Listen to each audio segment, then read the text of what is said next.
Okay, hello and welcome guys to this price ladder segment from the price ladder training program. What we're going to be going through now is a little segment that I think is very, very important for anyone that trades intraday. Namely, it's a pattern that we see quite often. It's a practical example we're going to look at of breakouts. And what we're looking at is inside day breaks. Awesome pattern, a pattern that we see a lot. A lot of the futex traders trade it. I'd say most do. A lot of the intraday traders in the community, prop trading community, definitely look at this pattern quite a lot. So do pay attention to this, guys, because if you learn how to trade this properly, it could be a really decent cash cow. Because short-term traders look for these opportunities for quick momentum type flow in the marketplace. Now, what is an inside day, first of all, before we start with anything else? So if we had to just quantify or just look at how it looks, in terms of what the market could look like, let's just say the market was trending higher. And then we had this bar right here. And these are obviously daily ranges. This would be your so-called mother candle.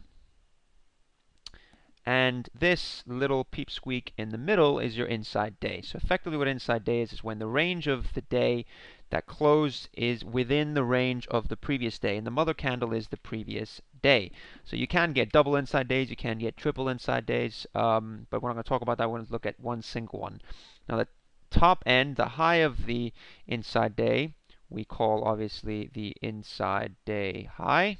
So the IDH. And the low we refer to as the ID low.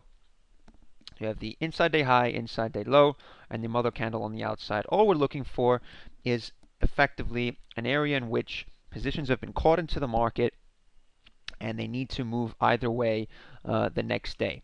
So what we'd be looking at and how this would potentially look like on, let's say, a 60-minute chart. If we drew this, if that other upper bit's a daily, we can draw the 60-minute chart, which would look something like this. Something like that. This, let's say, for example, would be our outside mother candle. This would be our inside day in here. Effectively, just like a lot of other patterns, we're seeing some sort of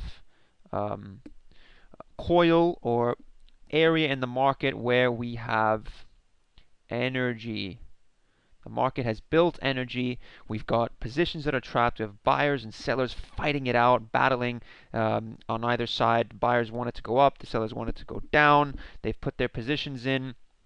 Obviously, in this case scenario, you're probably going to see to the upside here, we're going to have all the sellers have their stops. And to the downside here, we're going to have all the buyers with their stops. So potentially on either side of the inside day, we're looking for stops. So in terms of a realistic example, let me pull something up for you before we actually show you an example of this on the price ladder, which is really what we're here for. Let's pull up a chart. So this is a chart. It's dating back quite a while, back in October 2015. And specifically what we're looking at here, just bear with me for a second while I just pull out a pen to draw onto this chart. So we've got right here, we've got our mother candle. And this right in here is our inside day. The top end, so if we just draw here, this top end in here is our inside day high. So if you see that top end of the high of that day, and the lower end, the low of the day is the inside day low. Very simple stuff, guys, but just wanted to show you what this would look like on an actual chart. Obviously, I've drawn this out for you, but this is effectively what you would see on a chart. On a daily pattern, I'm not going to go through much of the context, but effectively we moved up into this area. We've posted a doji candle here to the downside. Basically, the market's tried to push higher, come back inside. On the next day, we've tried to push slightly higher. We haven't really made much ground, but we've closed within the previous range of the mother candle. Now we're going to take a look at how this plays out. The inside day high is at 157.11, and the inside day low is at 156.69. So let's take a look at the replay and see how that actually traded out. And then we'll look at all the clues, take a look at what observations we've seen in terms of the price action, and then look at the strategy and how we could potentially trade it. I'll be going through basically while we're taking a look at this video or this specific price action move or breakout. I'm going to be going through how to trade it, and then afterwards we'll actually write things out and explain it more in depth. So just pay attention here while I just pull up the thing, resume this, and start it up. So now, as you can see, we're trading 156.73. Very early doors. Let's just point out before we start, we want to make sure that we're all aware, just as we said before, that 156.69, that is our inside day low right in there. We actually took that out by a single tick right in here. Nothing actually so what we're seeing now is actually a clip just after we've taken it out just by a single tick. And we're effectively looking for the market to go offered there and trade below these prices. So let's just watch. Potentially, obviously it could trade higher, but I don't want to give anything away too quickly. But effectively, as the market's trading, you know, a good 5 ticks above the low, this is where most intraday traders or intraday prop traders are going to be looking at this very vigilantly and really focusing all their energy into seeing how the price action develops just as it approaches it. And, you know, I can guarantee you, you know, it's not only one trader or a few traders on the floor. It's going to be quite a few guys looking pretty much at the ladder, really intently, trying to see if there's any cues for them to take part in the market. So let's see how this plays out. We're currently trading 73s. We haven't seen anything that crazy just yet. At the minute, the size on the bids and offers relatively average is about 350, I'd say. We're seeing 500 lots, a couple of 400 lots, 300 lots here, and on the offer side, we're seeing 200 lots here. We've just gone offered there on 50 lots, 70s. We're trading 69s, offered 70s, bid 69s. Just traded 58 contracts into the inside day low at 69. Sorry. So as we're trading at this area, I'm going to be leaving my mouse over the offer side and hovering, what we call hovering over the offer. And I'm hovering over the offer just in case we go offered here. And if this 68 goes down to a very small amount, something that I could potentially hit like a 9 or a 10 lot, I'm going to hit that with 10 lots actually. And if this goes offered at 68s, I'll be willing to sell another 10 at 67s. Remember, my risk, as I'm aggressive in, I want to be aggressive out. We're trading some decent size here. As soon as we downtick 67s, I'm not afraid. I'm going to try and be aggressive and hit 67s at market to get in with my next lot. Now remember, if we go bid 69s, I'm out 70s. That is my risk on this trade. 2 ticks, bam, bam. If I'm aggressive in, I'm aggressive out. Just want to make that very, very clear. Hovering over 67s now. We've traded 162 contracts there. We've just traded 67s. I've hit that, and notice how someone straight away hits with me, takes 67s, goes offered 66s. Now we're trading 65s. Now that's what you want to see on an inside day break. You want to see aggression, the market actually go offered, not hold the bids, and for the sellers to be overwhelming the buyers at this point. So we're currently trading at 65s, doing a little bit of size here. And we've just gone through our inside day low at 69s. Now, effectively, we still have a similar risk. If anything, we've got a 1 tick above risk profile. We're looking for this to have flow. And the great thing about this kind of setup is that effectively you have very, very little risk if you've got very good execution and potentially good reward if the market moves. Now notice 166 contracts just tried to lift there at 66s, and the market straight away went offered at 65s and traded 64s. That's showing me already the intent of the seller to take the hit and then go to market with even more size. Now notice how the offers are still remaining heavy, even as people try and trade into the offer. 200, 300 lots got lifted there at 61.60s, 62s. Someone's trying to take it bid, and we're reloading there. You see that? Every time someone's buys into 62s, we're reloading the offer. So we're going to try and sell a little bit more here at 62s, only because we're seeing as every time the buyers try and take it bid at 62s. So just to point this out, every time we try and take the buyers out, the offers out at 62s, notice we try and go bid at 62s, can't hold the bid, and the offer again reloads and adds more. Now, if you guys went through the absorption and reloading a module, you'll know exactly what this means. Every time someone tries to take it bid, it's holding it. That means sellers are willing to step in at lower prices. We've just managed to trade 63s very briefly, and then bam, bam, 2 prices lower. That's showing me initiative again at lower prices to hold the market lower. Now, if the market can stay offered here, especially after trying to hit 63s and auctioning lower to trade 60s, then I'm looking for even further of a flush to the downside. Obviously, on that just most recent pyramid or add to the position, again, aggressive in, aggressive out. I'm only looking with a risk profile of about 2 ticks. I know that the highest price it traded since it was reloading 62s or 63s. We trade 64s. I'm taking 20 lots out, and then I'm just watching my other 20 lots really.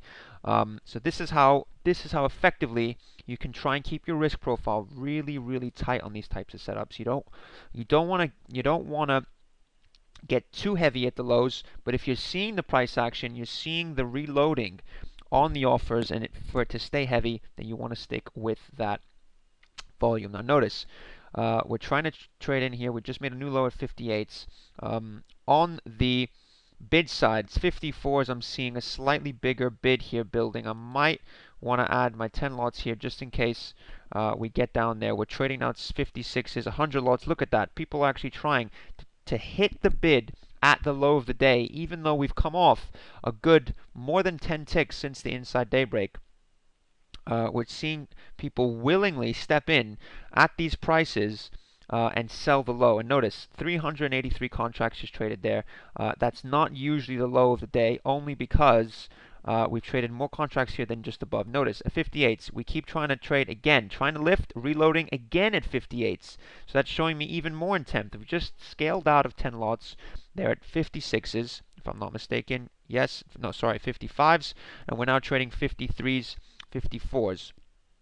Again, now notice some heavier size stepping in at 55s. Just after we've taken it out, there's some heavier offers still willing to step down. Now, where are we looking to get out of this trade realistically is when the offers start to lighten up. We've just lightened up a little bit there at 55s. We're potentially looking to get out a little bit here if we can lift back above these 56s and 57s. But we're just going to watch this a little bit intently now because the offers are getting a little bit light.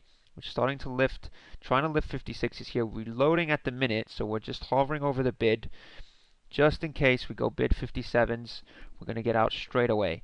But we're still managing to hold it. Notice again, guys, at this price, even at a lower price here at 56s, even though there's not as many contracts being lifted here at 56s, again, we're managing to hold the offer and reload at lower prices. We're reloading. This is the price action that you need to stay attentive to while it's playing out. Because of that reloading, we're starting to move a little bit lower. Notice the bid here at 50s. We're going to scale out another 10 here at 51s only because it's a big bid. Now, a much bigger bid here at 50s. I'm going to try and take out 10 and just leave out 10 in case we get an extra flush. Now, let's just see how this trades in front of these 50s. Even though there's a big bid here, usually people try and front run these kind of orders, and it seems like there's a bit of a battle building here, but even though there's people front running this size, look at what's happening here.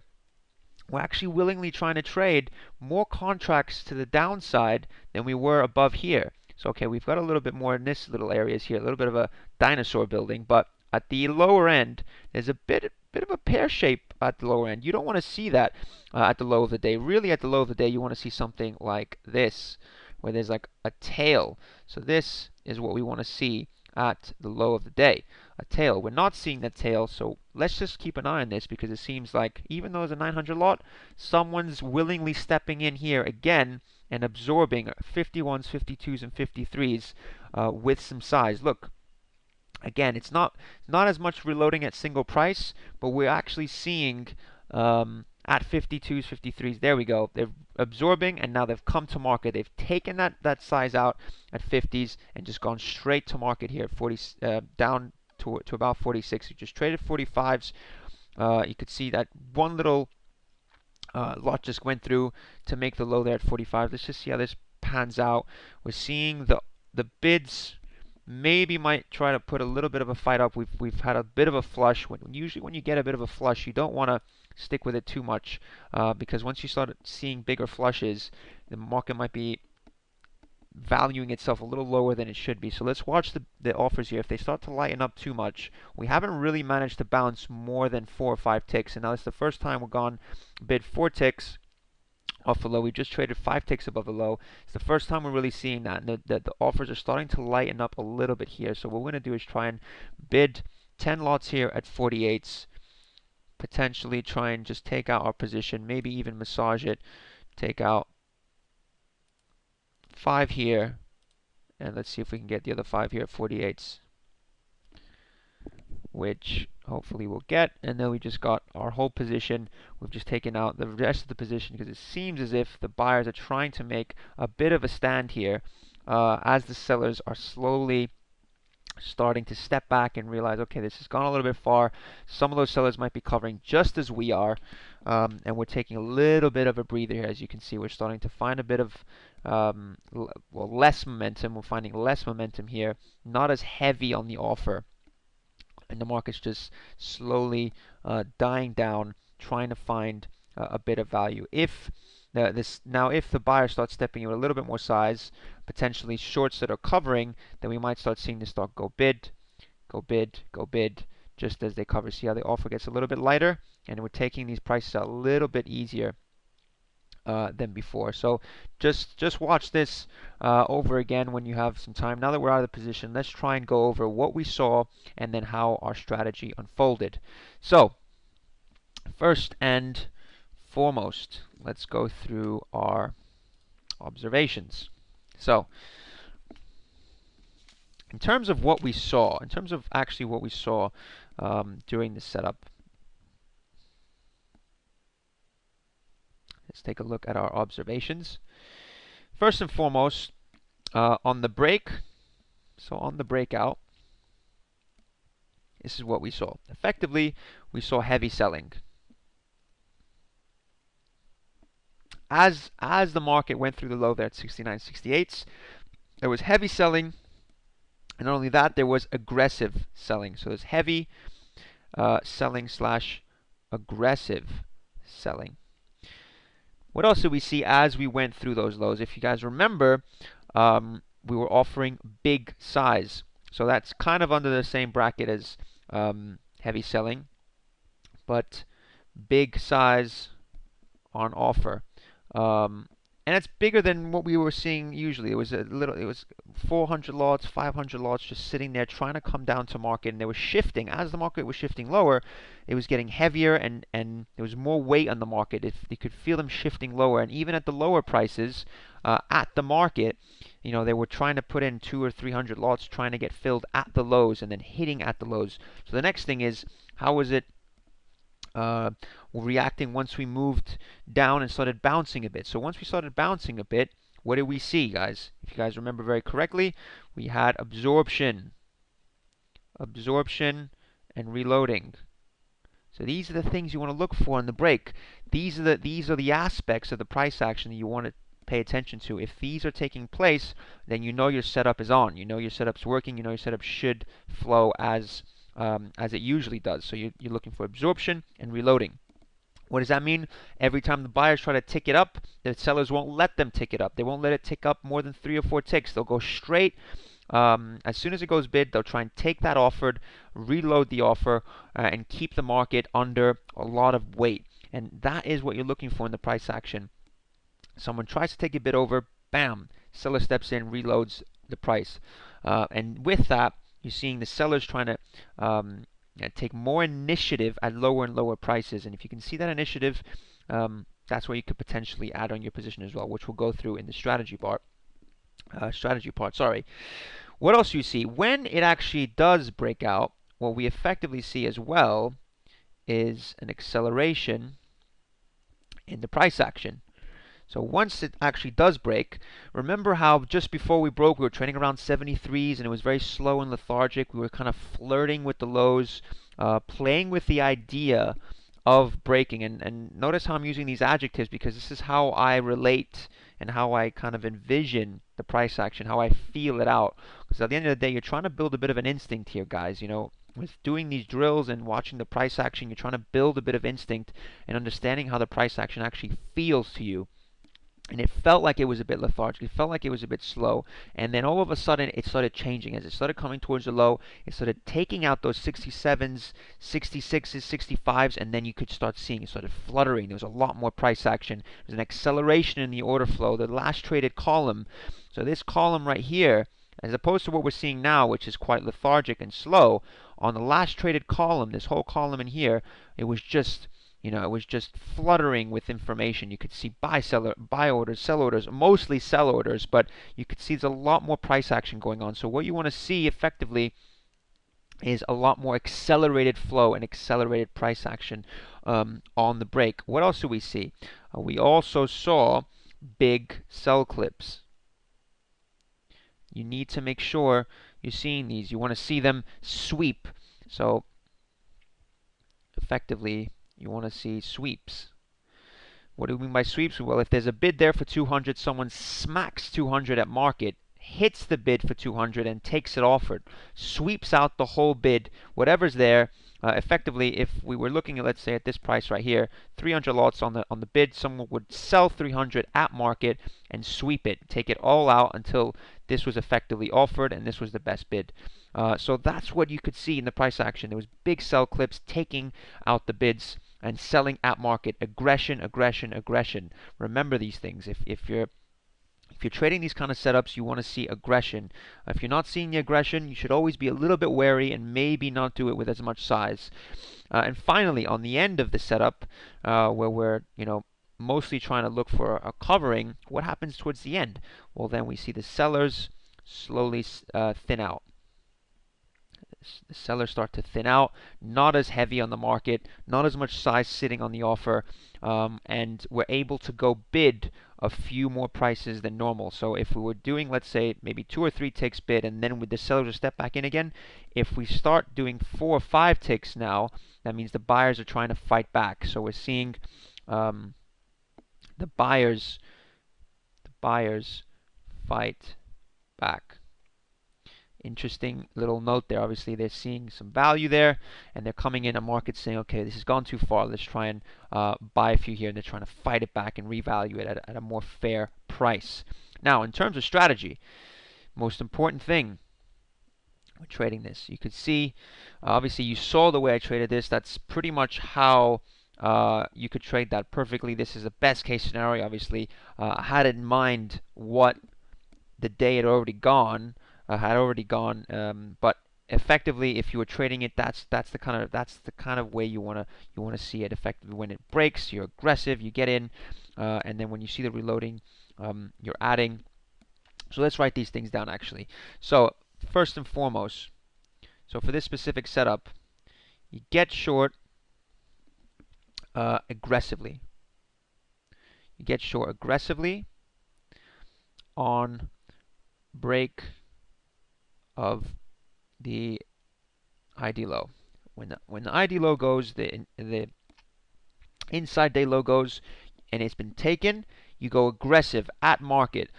So you go aggressive. Once that bid starts to thin out, you can see there's very little there trading. Let's just say there's like 5 or 10 lots there trading. One thing we often do. sometimes down take a market. You try and take the market offered. So let's say if there's 5 contracts there, you try taking the 5 lots, and then someone tries to down take the next price, so you can initiate a few algos to try and take it a little bit lower as well. So what you want to be doing is getting in there aggressive with in terms of your size and how you're getting in. I would say hit big first. You don't want to go too big, not where you're uncomfortable, but hit big early. You don't want to wait until it's gone 10 or 15 ticks to start getting big, because that's where it's already started to move. You want to hit big early once it takes out the low. Hit with the rest of the guys that are trying to take this through the low, and look for those stops. But like I said, nothing uncomfortable. You don't want to be getting into a position that's too big for you, and you're going to feel a little bit uncomfortable in the position. I mean, I did this mistake early on in my career. I started getting good at these setups, and I got too confident for my own good, and I started asking for more lots than I should have handled, and I was taking these setups where I would basically just pile in at the lows or pile in at the highs with just way too much size, like size that basically would render me stopped out for the whole day if I took a 2 or 3 tick loss, which is just stupid, really. You don't want to do that. You want to give yourself a chance to trade the setup, even if it does go against you 1 or 2, 3 ticks. Give yourself that room in money management to trade it, even if you get it wrong. And even if you get the whole setup wrong, give yourself money to trade the rest of the day. Always remember this. The money management is the most important thing. But try, if you can, hit big early. If your clip is, let's say, 5 lots, don't go in with a puny 2 lot and then add on the way down. Try and hit with 10 lots. Going with a little bit more, something that you can actually reap the rewards if the momentum comes into the market. Next, now on adding, obviously you saw me pyramiding there and getting into the market. So in terms of pyramiding, only add. So you only really want to add if the price action is, if you're seeing absorption and reloading. So only add when price action shows absorption / reloading. So effectively, anything that, if you see something on the price data that you would have traded anywhere else during the day, then you can take part in it. Don't just sell it because it's going and you don't see something there. You just want to get short. You just want to sell at market because it's an inside day break and it should go 20 ticks. It should go 30 ticks. No, don't do that. Don't be the idiot that goes and sells it just because it should do something. Wait until you see the price action that confirms it. So it goes, it breaks, it steps back, so the buyers step in 2 or 3 ticks above, and then you see the reloading, you see the sellers step in with aggression.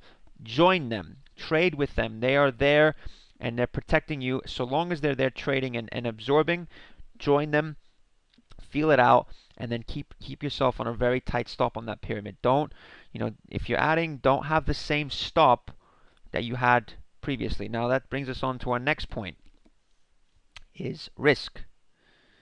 In terms of risk, I need to say this again. I've mentioned it over and over in the video, but if you're aggressive in, you have to be aggressive out. Now that is, like, for me, it's a pillar of executing trades. If I'm aggressive in, I have to be aggressive out. If I'm passive in, now you don't have to specifically trade it in this way. You could potentially position yourself for the break if you feel as if you have an edge prior to the break, and give yourself a passive stop. So if you have a passive entry, you can afford a passive stop. But if you're aggressive into the market, you have to be aggressive out of the market. You can't let it go bid 10 ticks or let's say 5 or 10 ticks against you. If you're hitting the lows, you want to be out for 1 or 2 ticks. So essentially, like I was saying, aggressive in, aggressive out.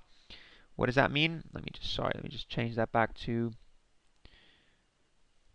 so I don't get my OCD. I don't get a little OCD attack here.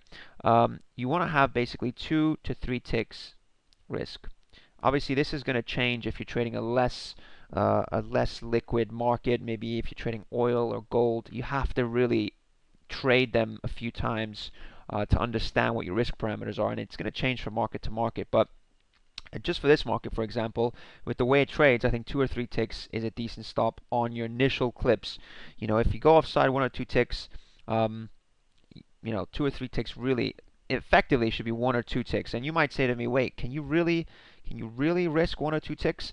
I can actually confirm, you know, you know, I'm pretty quick sometimes, but there are traders that are just so quick that they can basically take risks of, let's say, scratch or 1 tick.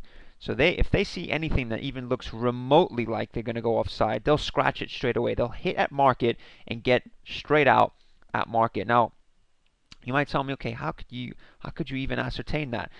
That is just a feeling you get if you feel as if, okay, let's say I've hit the market at the low, and then so let's just say, for argument's sake, I've hit the market at the low here at 45s. So now I'm showing up. So I'm showing up short. This is now red. I'm showing up short at 45s, and there was, let's say, only 4 contracts. So sorry, let me just put that back. Let's just say there was only 4 contracts when I hit it, and then all of a sudden this boosts up to about 40 contracts, and I can feel the bid start to build up again. I might just either join the bid if I have enough contracts to join the bid, and then hover over the bid here, just in case I see something. As soon as I see even 1 or 2 contracts trade into 46s, I might just smack 46s, just not to take that risk. Effectively, when you're hitting, you're looking for it to quickly go onside, for it quickly to go offered. You don't want to be sitting in the trade for too long. So, you know, also try and gauge your time horizon on this. If you're getting in terms of execution, you don't really want to go offside at all. But like I said, if you're trying to do this realistically, 2 to 3 ticks should do the job if you're trading it, and you want it obviously to go offered below the inside day low before you can actually take that on. Then finally, the reward. Obviously, in terms of reward, you want to get out and scale out as the price action decelerates. So your reward, obviously you're going to have levels on the way down. I haven't pointed out any levels from the chart or anything, just purely based on price action we were getting out here. But, that's what you should usually do. You can pay attention to levels, but sometimes you might see a VPOC and it might just completely demolish the VPOC. So do be aware of these things. You're going to get out as price action decelerates. And what I mean by decelerates is that it starts getting a little less hectic. The offers start thinning out a bit. The bids start to fight back. You're seeing the bids coming with a little bit more fierceness. The offers are obviously, like I said, thinning out a bit. It's going bid more prices than it usually was before. So if it was going bid, let's say 2 or 3, now it's going bid 4 or 5. Pay attention to these things, these subtleties, because that's your cue basically to start getting out. Or if you see a flush. That's also another thing I need to mention. So if you see a flush, if you see a big flush or a blip, just as a rule of thumb, I always follow. If I see a blip, I either fade it, just if I'm flat, I'll fade it and get into a position, or if I'm in a position, I get out straight away. Some people make the mistakes. This is a whole nother aspect of trading price action. But when you're in a position and you see something just flush in your favor, if something flushes in your favor, most traders would sit there and say, oh wow, this is really going in my favor, I should just sit here and just watch it go further. It might even go further. So now you're hoping when you should be fearing that it's going to come against you. That's the whole flip reverse of hoping and fearing. When it flushes in your favor, don't hope that it's going to go even further. You should be getting out there. You should be fearing that it might start coming back against you. And likewise, when when a trader's in a position and he's really offside and then it flushes against him, he'll probably smack out at the low, and he'll have a similar feeling as the guy that's in a position onside and it flushes in his favor, because he'll feel, wow, this could go a little bit further. Let me sell. I'll sell at the lows here and just get out. When really, sometimes you really need to average there. I don't want to condone averaging, but on the same token, that's that little psychology blueprint that we need to pay attention to. In any case, it's been a little longer than I wanted to, but it's a really great setup, and I really hope that I've covered it quite holistically. And yeah, stay tuned for the next videos because there's still a lot more to cover in this whole price ladder training program. Thanks very much for listening, guys. Bye bye for now.